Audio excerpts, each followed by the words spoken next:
Shalom semua jemaat sekalian, dimanapun Anda berada, baik di tempat kerja, baik bersama dengan keluarga. Pada pagi ini mari kita sama-sama memuji dan memuliakan nama Tuhan Yesus. Haleluya.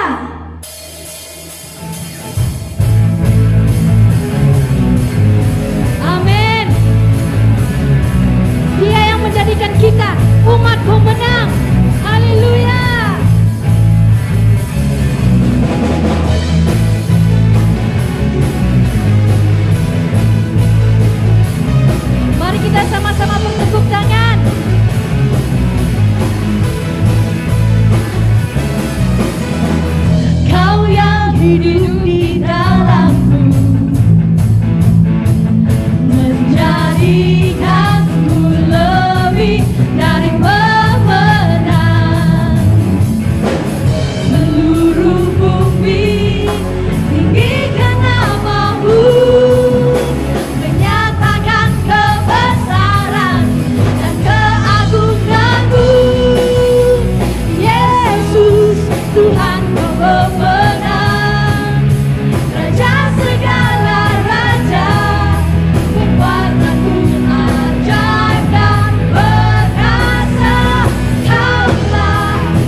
Juru Selamat kami naikkan puji syukur. Terima kasih Yesus. Terima kasih Tuhan Yesus. Haleluya. Di dalam nama Tuhan Yesus kami mengucap syukur dan berdoa. Amin.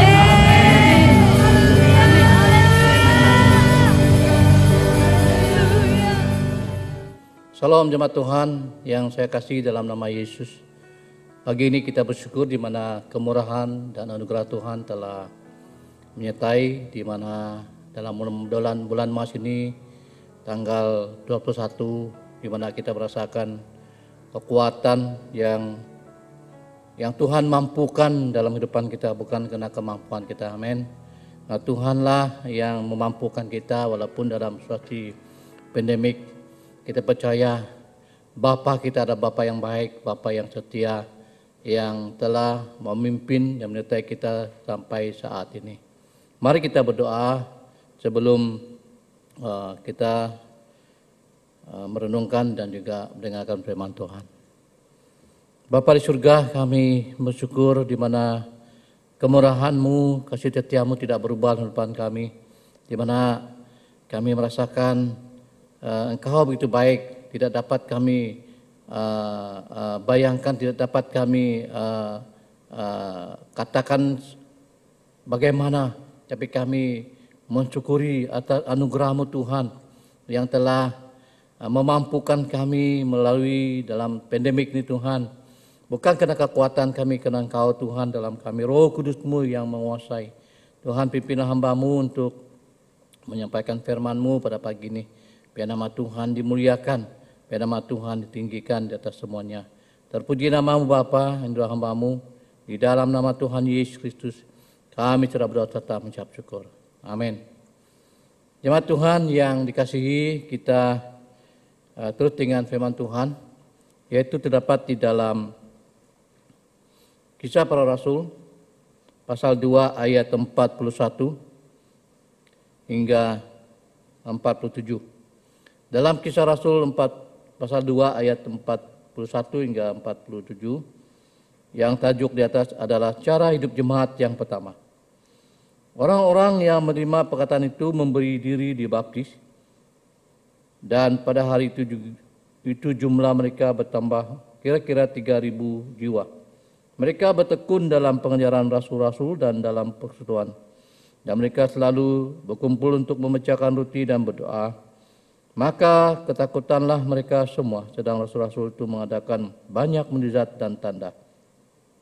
Dan semua orang yang telah menjadi percaya tetap bersatu, dan segala kepunyaan mereka adalah kepunyaan bersama. Dan selalu ada dari mereka yang menjual harta miliknya, lalu membagi-baginya pada semua orang sesuai dengan keperluan masing-masing.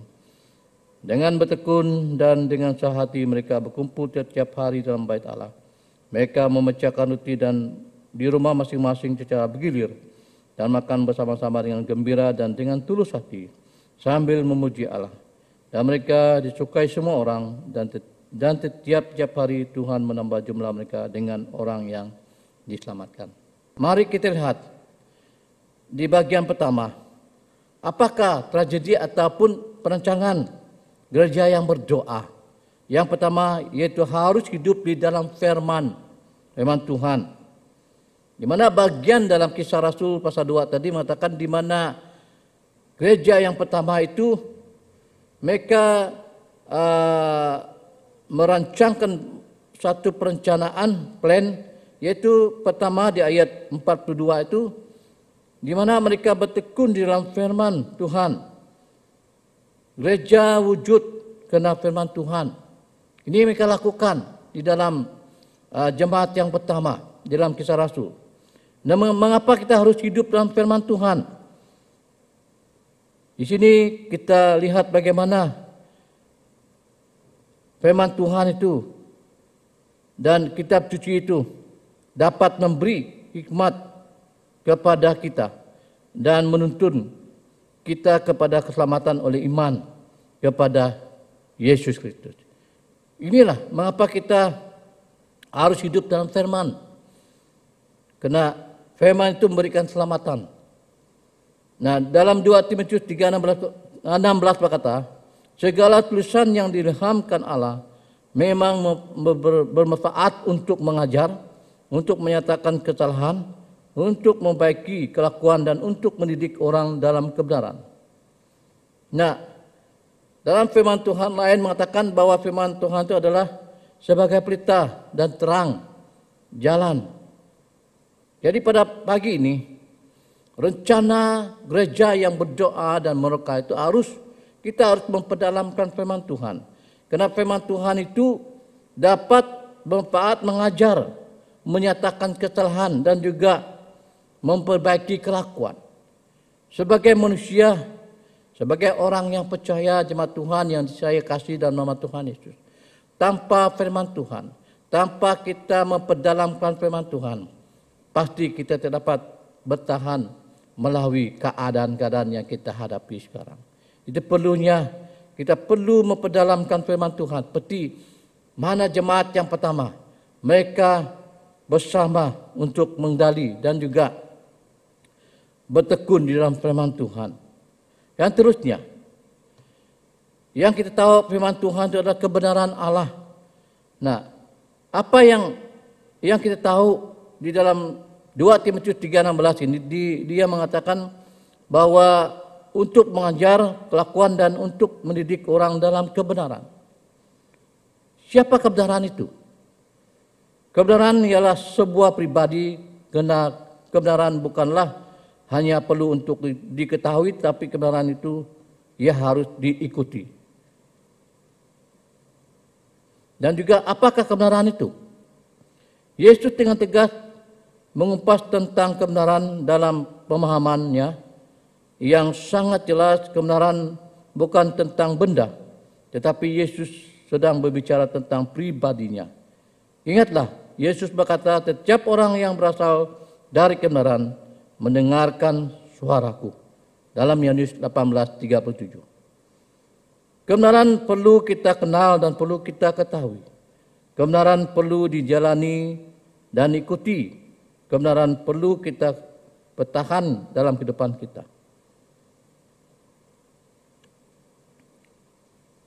Pada pagi ini kita melihat bagaimana kebenaran firman Tuhan itu sangat perlu dalam kehidupan kita. Bukan hanya setakat kita kenal firman Tuhan, tapi kita harus memperdalamkan firman Tuhan di dalam kehidupan kita. Itu sebabnya kenapa kita harus hidup dalam firman Tuhan dan melakukan seperti mana gereja kita Glory Permai merancang untuk memulaikan tragedi dari permulaan tahun hingga akhir tahun, di mana kita mau mengembangkan pelayanan kita, memenangkan jiwa-jiwa, sehingga kita mengasuh tempat penginjilan di mana 4 rumah panjang yang ada di daerah Miri ini. Jadi kita bersyukur karena itulah yang Tuhan mau dalam kita untuk menyatakan kebenaran firman Tuhan dalam kehidupan kita, supaya kita tahu bagaimana Yesus rindu. Apabila kita melihat firman Tuhan dalam kehidupan kita, kita tahu itu adalah suara Tuhan yang mau, di mana kita mau supaya kita terus merencanakan bagaimana gereja yang berdoa. Nah, terusnya kita lihat dalam langkah yang kedua, plan dan perencanaan kita sebagai anak-anak Tuhan untuk kita terus hidup di dalam perancangan kita ke depan ini. Yang kedua, selain kita memperdalamkan firman Tuhan, bertekun, menggali firman Tuhan, yang kedua, kita harus sebagai gereja berdoa supaya memiliki roh, ada kerjasama kesatuan. Nah, di dalam Efesus 3:17 mengatakan, ini mengenai bagaimana doa Paulus, sehingga oleh imanmu Kristus diam di dalam hatimu dan kamu berakar serta berdasar di dalam kasih. Ada peribahasa mengatakan, bersatu kita teguh, bercerai kita runtuh. Kemajuan gereja di Yerusalem karena mereka bersatu, ada kesatuan. Nah, di dalam Kisah Rasul 2:46 sana mengatakan, di mana mereka bersatu di dalam kasih. Dalam Matius 18:19 mengatakan, ada kuasa jika ada dua orang percaya sehati bersatu di dalam doa. Dan juga di bagian yang ke-C, mereka bersatu dalam kasih di dalam ayat 44 hingga 45 tadi dalam Kisah Rasul 2, di mana semua yang dinyatakan gereja yang merencanakan suatu yang berdoa harus memiliki roh yang bekerja sama dan bersatu dalam kasih. Nah, saudara yang saya kasih dalam nama Tuhan Yesus, di mana bagian ini kita melihat kesatuan jemaat dan karunia yang berbeda-beda. Dalam Efesus 4 ayat 1-7 menjelaskan, mari kita lihat firman Tuhan. Bagaimana kesatuan gereja yang pertama untuk mereka merancangkan untuk berdoa dan menerka. Di dalam Efesus 4 ya, ayat 1 hingga 7 mengatakan, sebab itu aku menasihatkan kamu, aku orang yang dipenjara kenal Tuhan, supaya hidupmu sebagai orang-orang yang telah dipanggil berpadanan dengan panggilan itu. Hendaklah kamu selalu rendah hati, lemah lembut dan sabar. Tunjukkanlah kasihmu dalam hal saling membantu dan berusahalah memelihara kesatuan roh oleh ikatan damai sejahtera. Satu tubuh dan satu roh, sebagaimana kamu telah dipanggil kepada satu pengharapan yang terkandung dalam panggilanmu. Satu Tuhan, satu iman, satu baptisan, satu Allah dan Bapa dari segala semua. Allah yang di atas semua dan oleh semua dan di dalam semua. Tetapi kepada kita masing-masing telah dianugerahkan kasih karunia menurut ukuran pemberian Kristus. Nah, bagian ini mengajar kita supaya kita untuk merancangkan suatu tragedi perencanaan kita di dalam gereja yang berdoa itu harus memiliki kesatuan bersama di dalam kasih Tuhan. Nah, di sini kita melihat bagaimana bukti kasih kita pada Kristus dan dengan sesama. Mengasihi sama adalah hukum yang kedua yang sama nilainya dengan hukum pertama dalam Matius 22 ayat 37 hingga 40. Jawab Yesus padanya, kasihilah Tuhan Allahmu dan dengan segenap hatimu dan dengan segenap jiwa dan dengan segenap akal budimu. Itulah hukum yang terutama dan yang pertama. Mengasihi sama lebih utama daripada semua korban bakaran.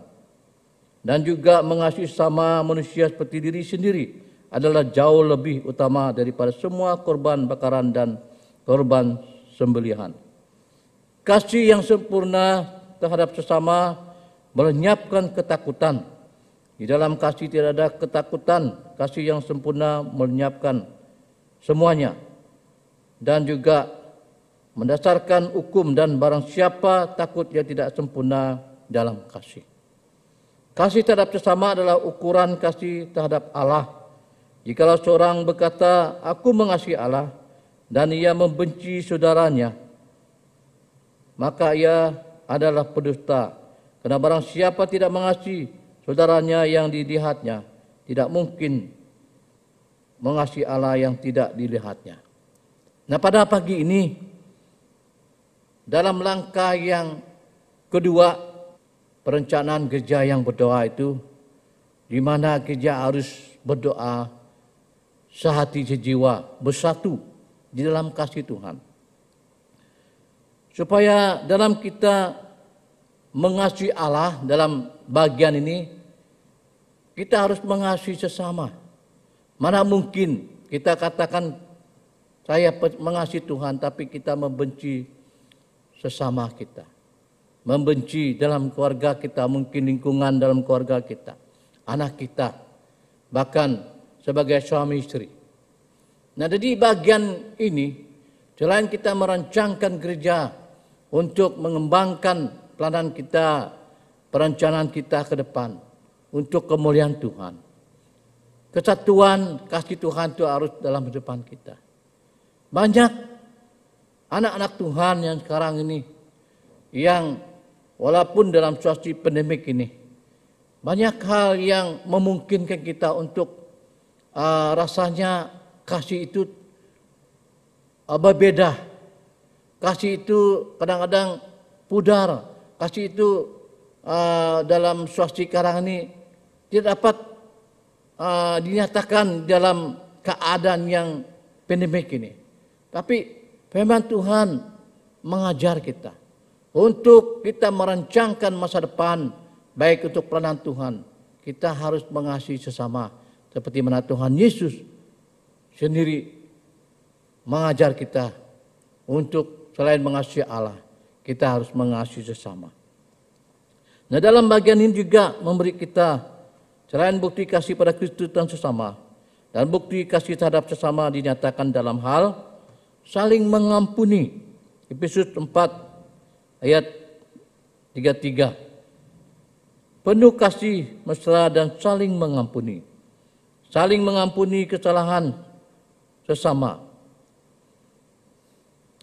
Dan juga saling memberi nasihat yang positif. Apabila saudaramu berbuat dosa, tegurlah dia di bawah 4 mata.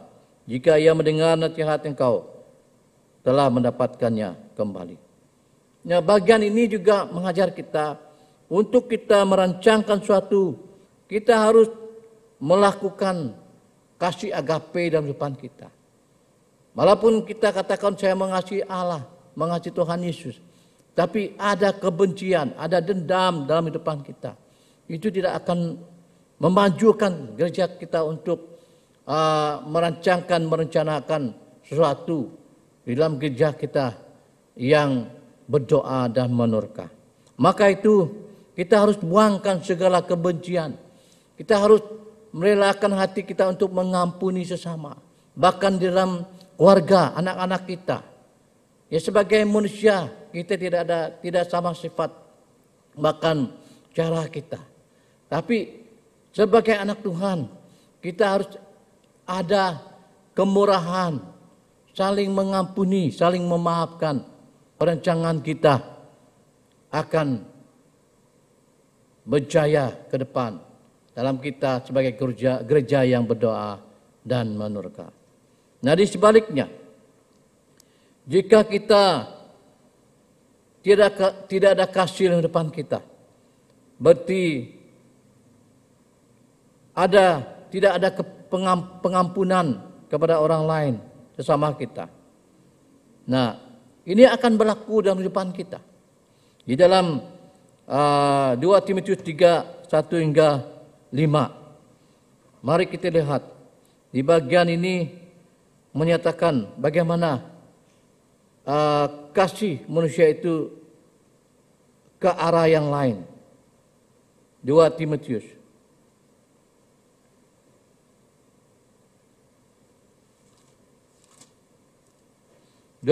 Pasal 3 ayat 1 hingga 5.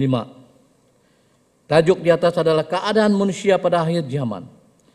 Ketahuilah bahwa pada hari-hari terakhir akan datang masa yang sukar. Manusia akan mencintai dirinya sendiri dan menjadi hamba uang. Mereka akan membual dan menyombongkan diri. Mereka akan menjadi pemfitnah. Mereka akan berontak terhadap orang tua dan tidak tahu berterima kasih.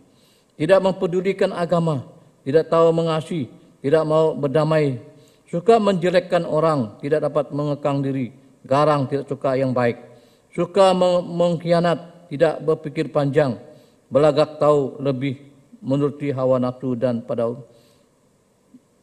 daripada menurut Allah. Secara lahiriah mereka menjalankan ibadah mereka, tapi pada hakikatnya mereka memungkiri kekuatannya. Jauhilah mereka itu. Kasih itu harus ada di depan kita. Nah, walaupun dalam firman Tuhan ini menyatakan pada akhir zaman nanti akan berlaku suatu hal yang terjadi. Nah, memang Firman Tuhan menyatakan ini sudah jauh, sudah beratus tahun yang tertulis. Tapi kalau kita lihat situasi keadaan sekarang, banyak perubahan yang berlaku di dalam dunia sekarang. Walaupun di dalam pandemik ini, kadang-kadang kasih manusia pudar pada Tuhan. Sehingga yang kita awas, yang kita harus tahu bahwa apabila kasih Allah itu tidak dalam kehidupan kita, mulailah kasih dunia ini menguasai diri kita. Sehingga apa yang dikatakan dalam 2 Timotius 3 tadi, bahwa manusia mencintai diri sendiri, menjadi hamba wang, menyombongkan diri, dan menjadi pemfitnah, memberontak terhadap orang tua, dan tidak mau berterima kasih, dan tidak peduli agama.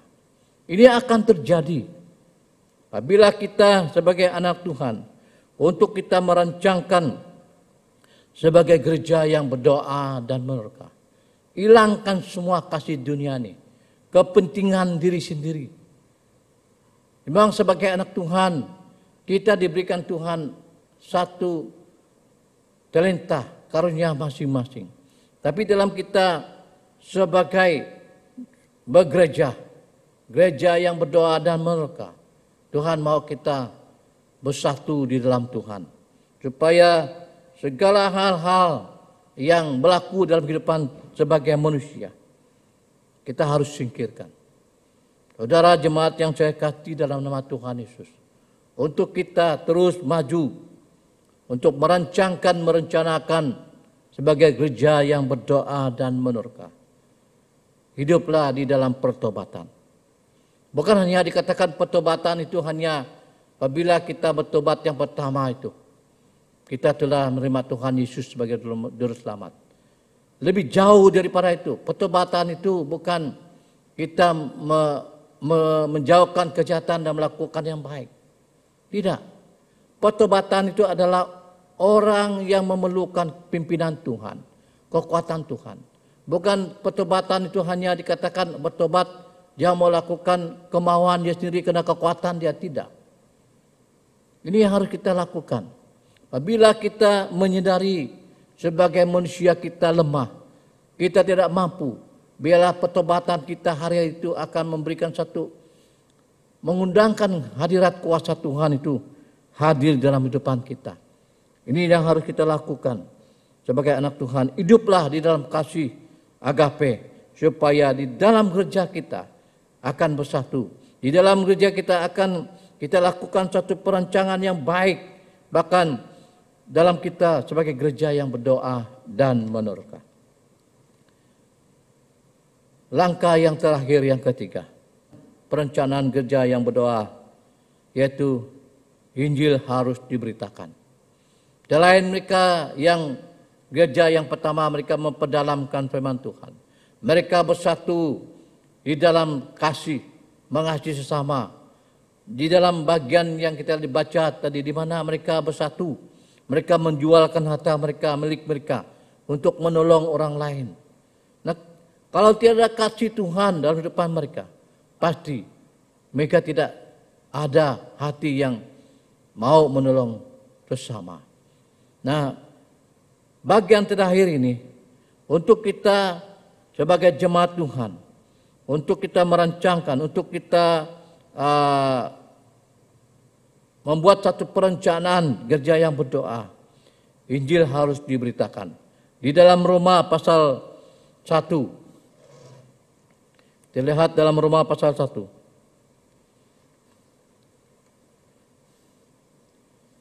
Ayat 16 mengatakan, tajuk di atas adalah Injil itu kekuatan Allah. Sebab aku mempunyai keyakinan yang kukuh dalam Injil. Karena Injil adalah kekuatan Allah yang menyelamatkan setiap orang yang percaya. Pertama-tama orang Yahudi, tetapi juga orang Yunani. Sebab di dalamnya nyata kebenaran Allah yang bertolak dari iman, memimpin kepada iman. Seperti ada tulis, orang benar akan hidup oleh iman. Pada pagi ini, di mana kita melihat dalam kita melakukan satu perancangan sebagai gereja yang berdoa, yang menerka, Injil harus diberitakan. Nah, mengapa Injil harus diberitakan? Untuk menyatakan, untuk mengungkapkan kehendak Allah. Kehendak Allah yang diungkapkan dalam Injil ialah keselamatan umat manusia dari dosa. Dalam Yohanes 3:16 mengatakan, karena begitu besar kasih Allah akan dunia ini, sehingga ia menurunkan anak yang tunggal, barang siapa yang percaya padanya tidak binasa melainkan boleh hidup yang kekal. Jadi Injil ini, kebenaran Allah ini, firman Tuhan yang harus diberitakan, walaupun di dalam kondisi keadaan-keadaan di mana pandemik ini begitu sukar kita bergerak, seperti mana yang dulunya kita dapat beribadah dalam gereja, mengadakan kelompok, bahkan dalam mengadakan lawatan ke penginjilan. Tapi pada hari ini juga Tuhan mau kita terus memberitakan Injilnya. Nah, di mana Injil yang benar memiliki kuasa yang dapat mengubah kehidupan setiap orang. Di mana kita lihat contoh bagaimana Injil ini mengubah.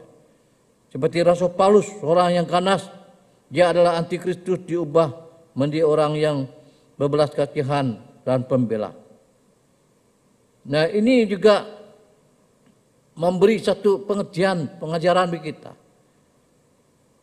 Apabila Injil itu diberitakan, pasti dapat mengubah seseorang. Saya sebagai pastor bersama kita tidak dapat saya bergerak oleh karena pandemik. Bahkan kita lihat dalam John di Ramiri masih John merah. Satu hal yang dapat cara saya menginjil adalah melalui memberitakan firman Tuhan, renungan seperti mana Ibu Pastor buat untuk kita setiap hari. Dan saya menginjil cara saya berdoa, dan saya juga dapat mengungsikan renungan-renungan firman Tuhan yang saya rasa diberkati. Saya mau memberkati jemaat. Sehingga dalam WhatsApp saya selalu forward dengan jemaat kita. Jadi inilah cara penginjilan kita. Ya. Untuk jemaat kita dikuatkan supaya iman kita tidak akan pudar, supaya pengharapan kita tetap dalam Tuhan. Ya. Nah, terusnya di mana kita lihat juga Injil yang benar pasti akan menghasilkan, mempereratkan persekutuan di antara orang yang percaya, serta menghasilkan pertumbuhan gereja yang sehat, baik secara kualiti ataupun kuantiti. Injil harus bersumber dan berpusat daripada dan kepada Yesus Kristus saja. Ibrani 1 ayat 11 hingga 12. Artinya apa yang dibicarakan dalam Injil adalah Yesus Kristus yang menyatakan kehalian dan kemanusiaannya sebagaimana yang dijelaskan dalam Alkitab. Injil membawa identiti baru bagi kita. Hiduplah berpandukan apa yang Injil katakan, bukan dengan ukuran atau pandangan duniawi.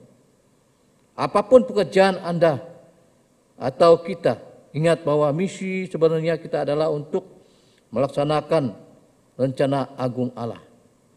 Inilah Injilnya. Dalam kita melakukan Injil kebenaran Tuhan yang di depan kita, kita harus terus memberitakan Yesus Kristus itu adalah juru selamat. Memang banyak agama dunia ini yang mempercayakan Tuhan. Kita harus bersyukur atas semua yang Tuhan lakukan di dalam kehidupan kita. Apabila kita merencanakan sesuatu dalam kehidupan kita sebagai gereja yang berdoa dan menerka. Mari jemaat, pada pagi ini kita terus memberitakan Injil walaupun dengan cara apapun. Yang terusnya, Injil harus diberikan ruang untuk menerapkan ke dalam setiap hubungan kita, bukan sekedar hubungan suami istri, bapa anak, tetapi juga pekerjaan kita. Iman atau kepercayaan kita tidak boleh dipisahkan dari pekerjaan kita. Misi Injil hendaklah dengan kehidupan keseluruhan kita melalui pergaulan ataupun hubungan kita dari sesama, dan juga bukan Injil itu untuk diperdebatkan, tapi membawa makna untuk kemuliaan nama Tuhan. Apa itu Injil? Bahwa Yesus telah datang ke dunia sebagai korban untuk memperdamaikan kita dengan Allah. Kita sudah diterima karena apa yang telah Allah lakukan. Itulah Injil. Jadi kita memuji nama Tuhan pada pagi ini, di mana Injil itu adalah Tuhan Yesus sendiri yang telah mati di Golgota untuk menanggung segala dosa kita, mengampuni kita. Sehingga Injil itu telah tertanam dalam kehidupan kita. Lewat kita memperdalamkan firman Tuhan, lewat kita bersatu di dalam kasih Tuhan, sehingga perancangan dan perencanaan kita sebagai gereja Tuhan akan maju terus apabila Injil Tuhan ini terus diberitakan. Sebagai kesimpulan, plan perencanaan gereja yang berdoa harus ada kepekaan rohani, merupakan sifat baik yang harus dimiliki oleh setiap orang Kristen. Sebab dengan memiliki kepekaan rohani, kita dapat membedakan antara Injil yang benar dan yang tidak benar atau palsu. Cara-cara Injil yang benar yang diajar oleh Alkitab adalah menyatakan kehendak Allah, menghasilkan perubahan yang nyata dalam kehidupan orang yang menerimanya, dan menghasilkan persatuan yang harmoni dan kesatuan kasih agape dari Yesus Kristus. Oleh itu, mari jemaat kita renungkan firman Tuhan pada pagi ini. Untuk kita, bagaimana kita mengaturkan perencanaan kita ke depan ini. Kita percaya, apabila kita sebagai jemaat terus memperdalamkan firman Tuhan, terus bersatu dalam kasih Tuhan, pasti ada breakthrough dalam kehidupan kita. Pasti ada breakthrough, terobosan dalam kehidupan kita. Dan mari kita berdoa, saya pimpin kita dalam doa. Bapa di surga, kami bersyukur karena firman-Mu pada pagi ini dapat memberikan satu makna bagaimana sebagai anak-anak-Mu Tuhan untuk kami merancangkan perencanaan gereja yang berdoa dan berdoa. Walaupun di dalam kondisi keadaan pandemik ini, tapi kami percaya Roh Kudus-Mu dalam kami tidak akan hilang. Apabila kami bersatu dalam Engkau, apabila kami memperdalamkan firman-Mu, bahkan apabila kami memberitakan kebenaran-Mu sebagai untuk kami menyatakan kasih-Mu pada orang lain akan diselamatkan. Tuhan, berikan kami kemampuan, walaupun sebagai manusia banyak hal yang menghambat kami untuk tidak dapat memberitakan Injil-Mu oleh karena keadaan pandemik ini. Tapi berikan kami hikmat-Mu Bapa, supaya lewat online ini Tuhan, lewat firman Tuhan ini, banyak jiwa diselamatkan. Engkau punya cara-Mu sendiri Bapa. Engkau punya rencana yang indah bagi anak-anak-Mu Tuhan.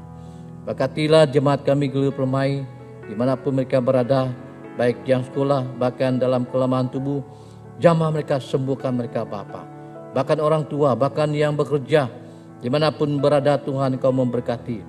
Biarlah kami hidup di dalam perkenan-Mu Tuhan. Kami percaya orang yang percaya padamu adalah orang dalam perlindungan-Mu Tuhan. Engkau mengutus malaikat menjaga kami Bapa. Terima kasih Tuhan, kami mensyukuri atas kebaikan-Mu, kemurahan-Mu, dan kami percaya Engkau terus memberkati jemaat-Mu Glori Permai Bapa. Bahkan dalam kami mendengarkan firman-Mu Tuhan, biarlah firman-Mu mendapat tempat dalam hati kami sebagai benih yang hidup bertumbuh. Tuhan, jauhkan kami dari godaan dunia ini, pengaruh-pengaruh dunia Tuhan. Walaupun dalam situasi keadaan pandemik ini begitu susah kami untuk menjalani hidup ini, tapi satu hal yang kami percaya, jika hidup kami hari ini, jika kami dapat bernafas hari ini, itu adalah anugerah-Mu dalam depan kami Bapa. Bawa kami terus mendekat padamu Tuhan. Bawa kami mengingat bagaimana kasih-Mu Tuhan yang telah mengampuni dan telah menyelamatkan kami. supaya kami tetap hidup di dalam perkenan-Mu Tuhan. Terima kasih Bapa. Mari jemaat arahkan hatimu, terimalah berkat, dan biarlah Tuhan terus memberkati kita. Biar Tuhan terus menyinari kita dimanapun kita berada. Biar Tuhan terus melindungi kita dalam kasih anugerahnya. Terpuji nama Bapa, dalam nama Tuhan Yesus Kristus kami berdoa serta mengucap syukur. Haleluya. Amin. Tuhan berkati. Sodi Dio Gloria. Amin.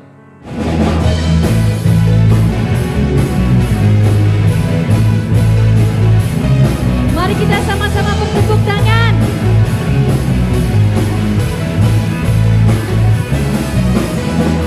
Kau yang hidup